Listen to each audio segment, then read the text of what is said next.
You're a worldwide famous designer, but let's talk about you and your work in a very easygoing way. Okay. Where do you seek for your daily inspirations? Daily inspirations. It's almost like breathing, I guess. The more you exhale, you can inhale more. So the more ideas you come out with, more ideas come in. So it's almost like breathing, I guess.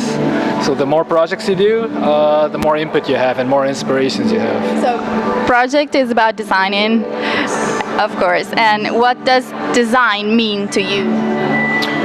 Well, it's my life, I guess. I think about design 24 hours a day, and that's what I enjoy doing. Perfect. And in this exhibition, you have deeply analyzed the meaning of visible, invisible, and boundaries. And how did you came up with this idea?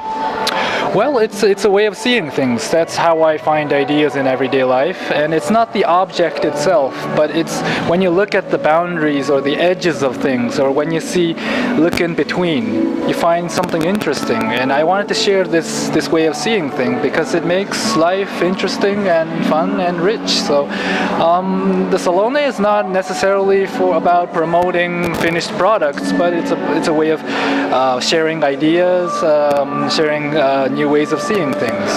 So, do you think that boundaries are a way to go forward stereotypes and real boundaries in the real world?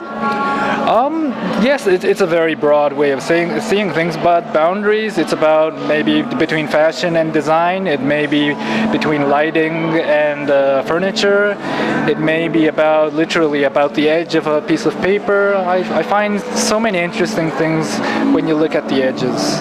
And how do you actually develop a product?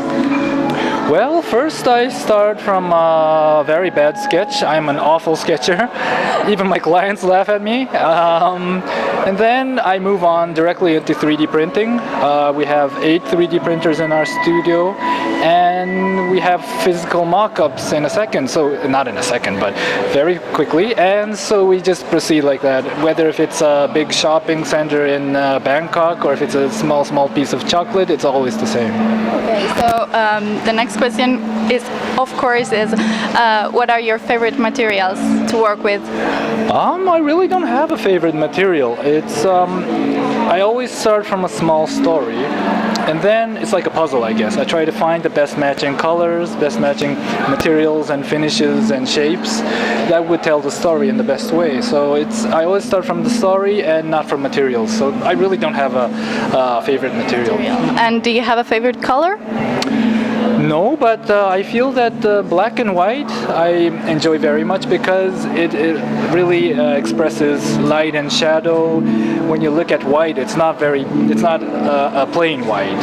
You see the different textures, you see different shades of gray, and yes, I really enjoy using black and white.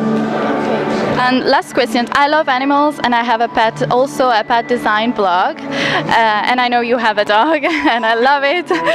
Yeah. So I was thinking about your method of develop stuff for animals. Does it change for stuff from humans, or how do you start with this? Well, I guess it depends on the animal, right? If it's a fish or a bird. Yeah, let's talk about your dog. My you dog. all love your dog.